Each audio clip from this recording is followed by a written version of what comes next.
life is good and people are good, even when very sad things happen. And these are just words that Stephen says.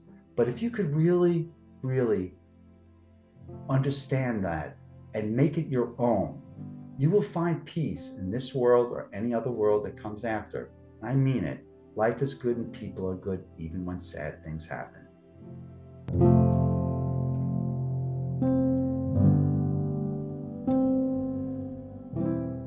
My name's Steve Weber. I'm author of the book, The Place Between Here and There. It's a beautiful near-death experience, and I couldn't imagine my life without having this experience. I mean, truly, it's prepared me for so many challenges that I was yet to face. And one afternoon, I guess it was a Sunday afternoon, I like to go out to Eastern Long Island and go to a rib place, a barbecue rib place. I loved it. You know, it was like a little hole in the wall place that you would ride by and never see, but I just happened to know it's a great hangout. Sometimes they have bands there and such. And so I went out there, had some delicious ribs Sunday afternoon. And then on my way back there was traffic that was backed up for miles and miles and miles.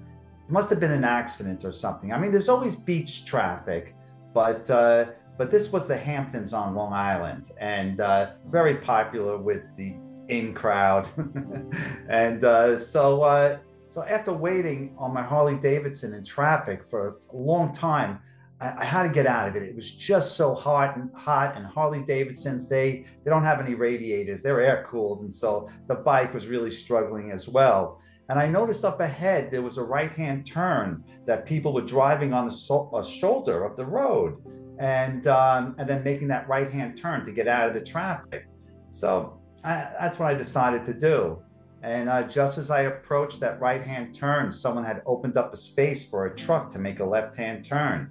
And bam, truck blindsided me on my right-hand side of my body, and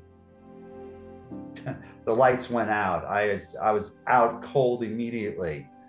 And then my next recollection is I was waking up and I was laying back up on the ground, and I looked around. There was all like emergency personnel around me. A lot of time must have gone by, and it was actually starting to get dark then. So, I mean, it must have been a long time. And an emergency worker was telling me to stay down. And, you know, I've been driving bikes all my life, and we kind of like have a code, you know, if you go down, get up right away, because if you stay down, you're going to stay down. And that's what I tried to do. I got up, and wow, I felt my leg was disconnected from my body. It was just, and I felt the bone sticking in my leg, and I just felt this excruciating pain. And I must have blacked out again. And then the next things I know is I was flying through the air. I was going higher and higher and going through the clouds. And then all of a sudden, I started coming down out of the clouds. And I looked down and I saw a big, big circle with an H on it. And all of a sudden, I realized I was in a helicopter, but actually I was outside a helicopter, like the way they used to have in MASH. They used to carry the people on the outside of the helicopters. And I was landing at Stony Brook Hospital. That was one of the premier medical centers, trauma centers in the world. And then we landed. And I remember looking around and seeing this surrealness all around me. And I realized that my life was going to be very different from this part forward. And then that's the last thing I remember, being on this earth for what seemed like eternity. But because I was profoundly, profoundly injured. In any other place of the world, I would have died. I was brought into surgery. I had several surgeries. My back was all busted up. My vertebrae were all cracked. They had to put all these like metal stabilizers in my back. I looked like RoboCop. And they like did the same thing in my hip. And then I had internal bleeding, and that was immediate life threatening. And they had to do several surgeries to get that under control. And then I was in my hospital bed.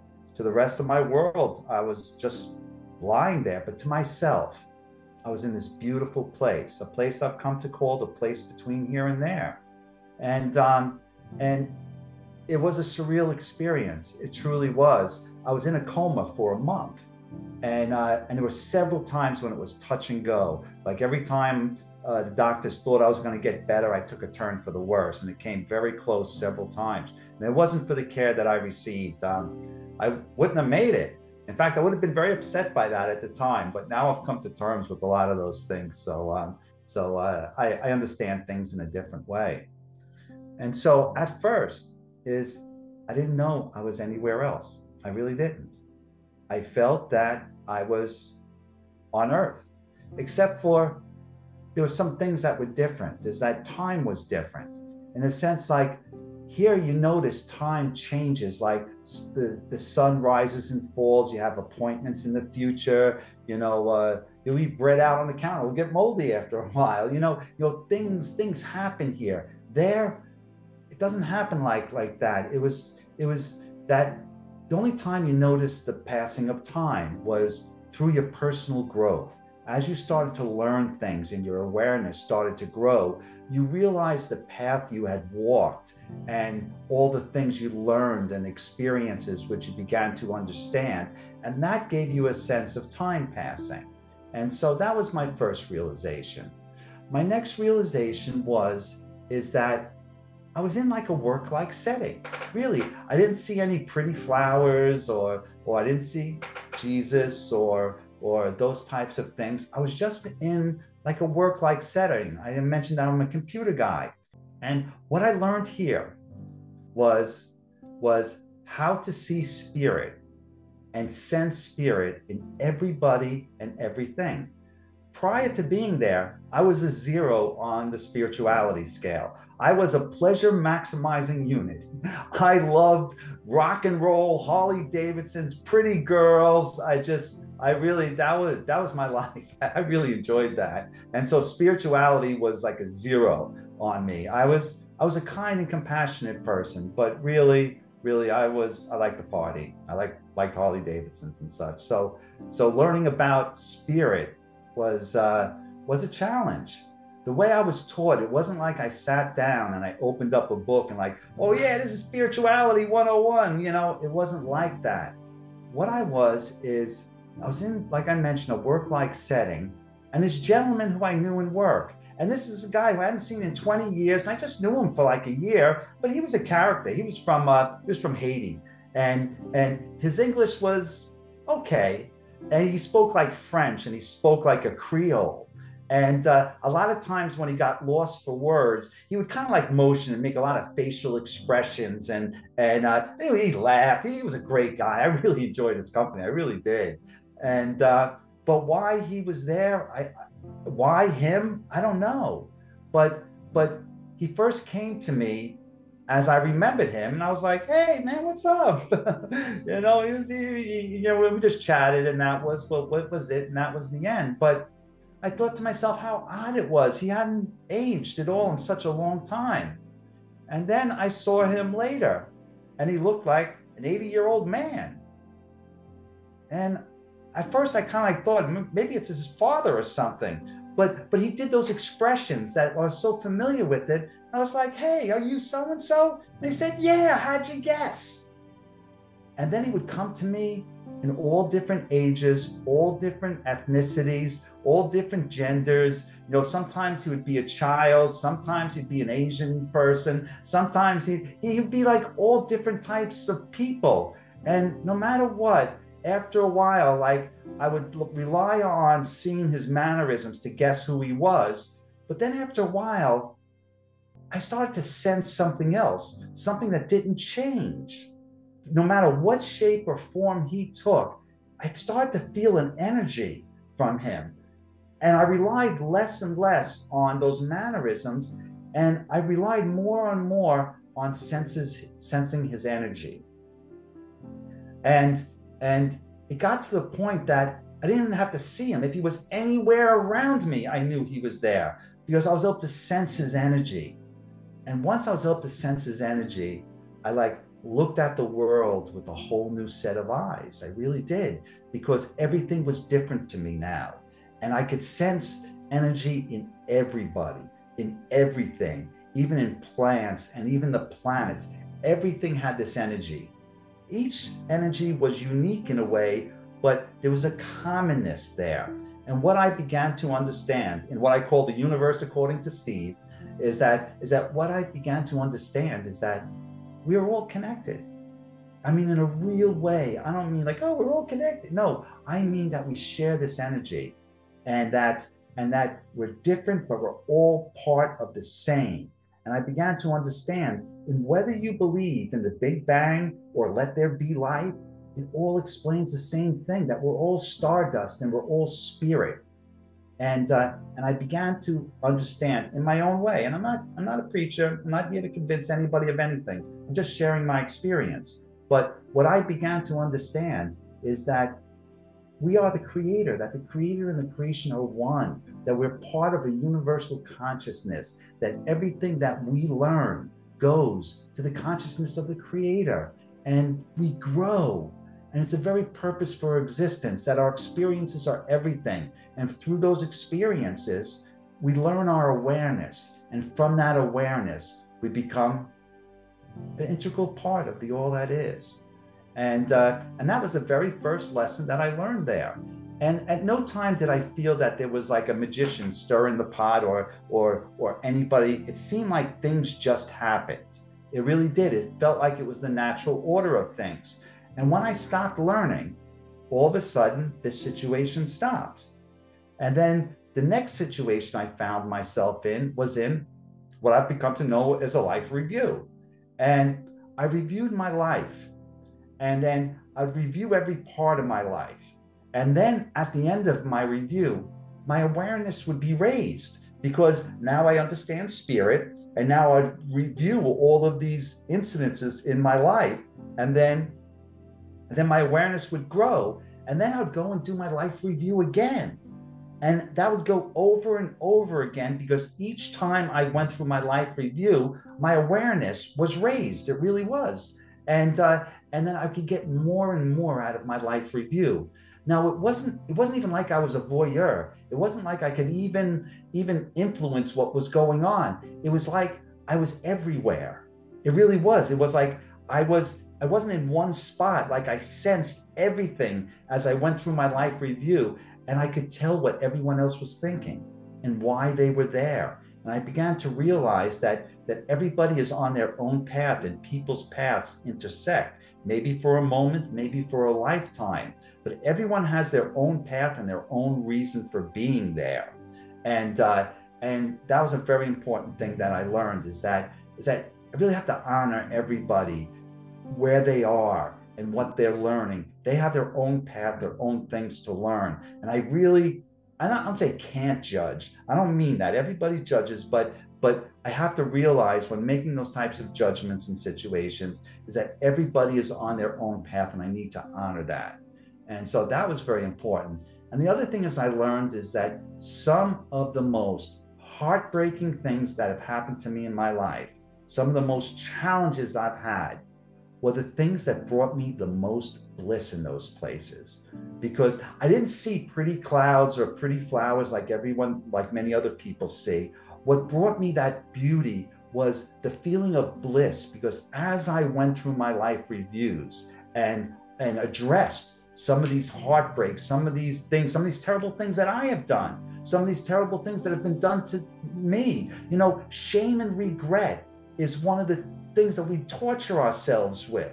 And once I began to do my life review and go through all of these experiences, is I would understand them. Now I can see spirit, my awareness is raised, and then all of a sudden I understood why they happened and what I learned from it. And it was liberating, because it relieved the blocks, because I didn't have to put on a show for anybody or make sure, oh, I meant to do that, or oh, it doesn't matter anymore, or I certainly can't admit to that, or that would mean, but none of that mattered anymore. I was able to really openly take a look at my life review in a beautiful, beautiful way.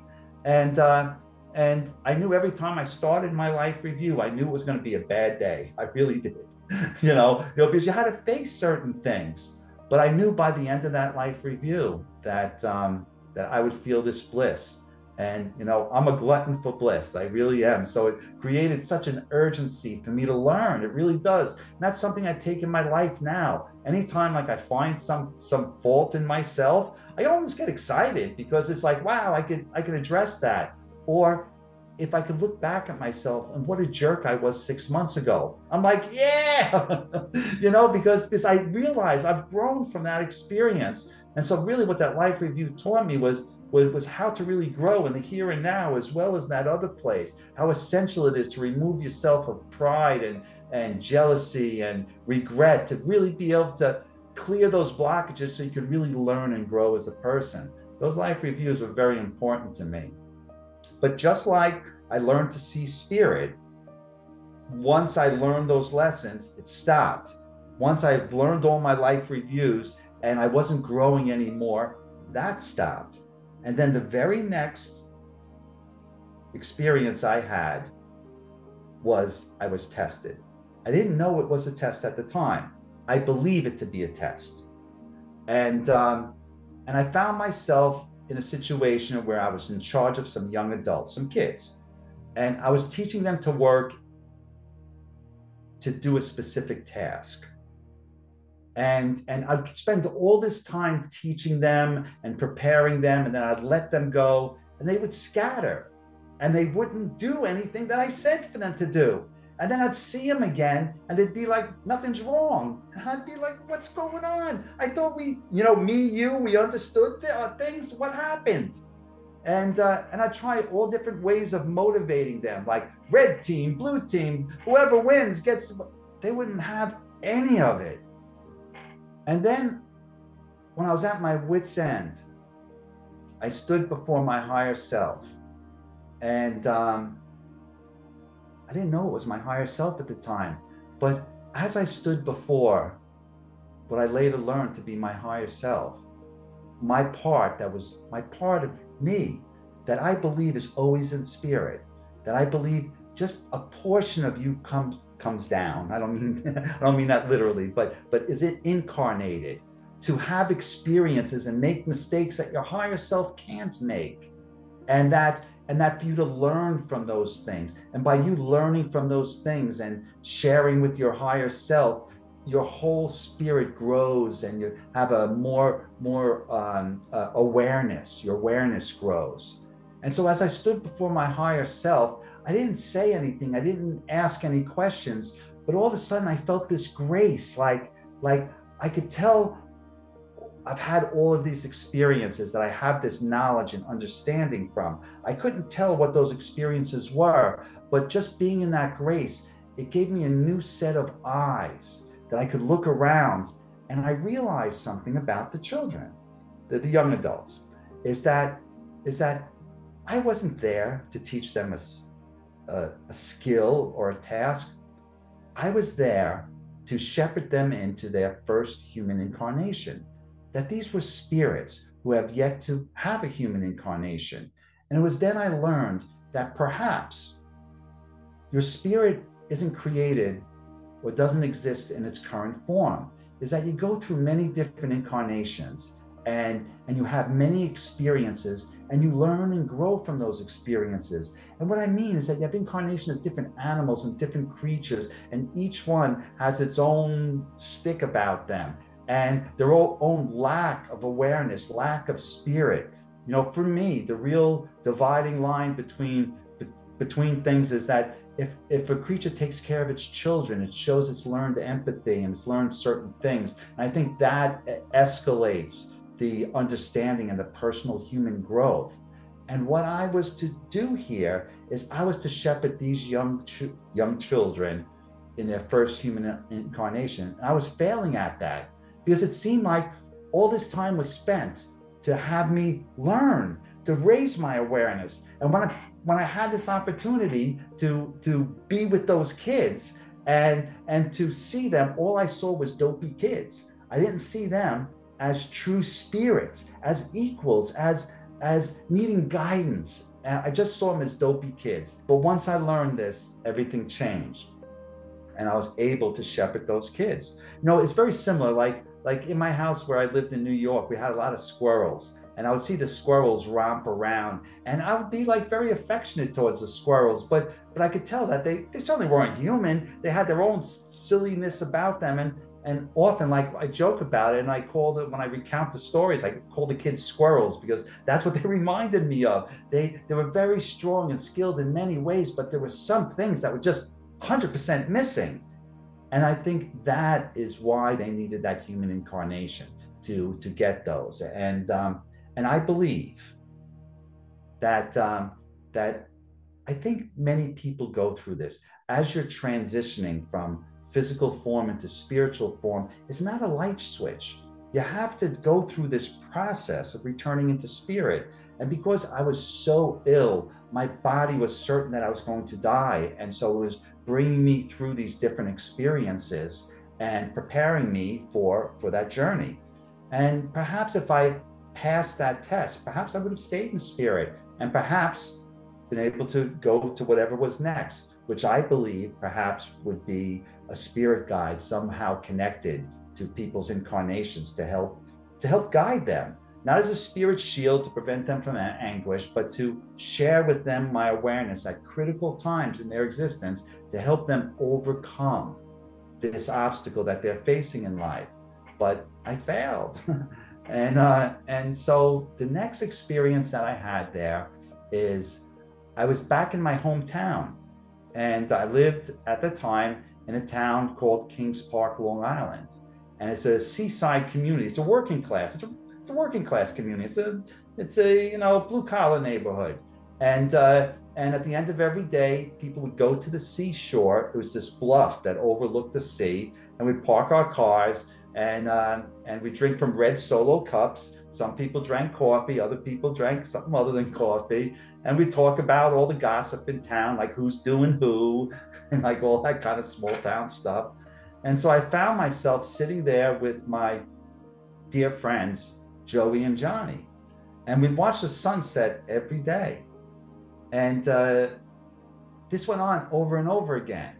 You know, it was just surreal. Like, it was closer to infinity than it was to one. It just lasted forever. And then one day, as I realized that Joey and Johnny had both passed earlier that year. And John, he was an Irish guy. I lived in a town, you were either Irish, Italian, or Jewish. That was the town. And we found a way to make a life for ourselves. We're kind of like outcasts in many ways from society. And we just found a way to find a life for ourselves. And John, he was like the voice of God in church. He would say things like, and Jesus, he had this way of talking that it was just immense. And he had diabetes, and he died from an infection in his leg, the way diabetics often get. And that's what took his life. And then Joey, he was a great guy, another Irish guy, but he talked with the brogue, and he could tell a tale. I mean, really, he could tell a tale. He was great. Have a couple drinks with him, and you'll have a great time. And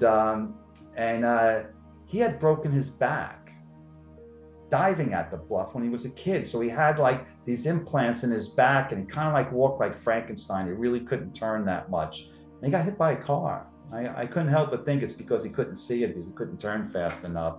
And they both had died.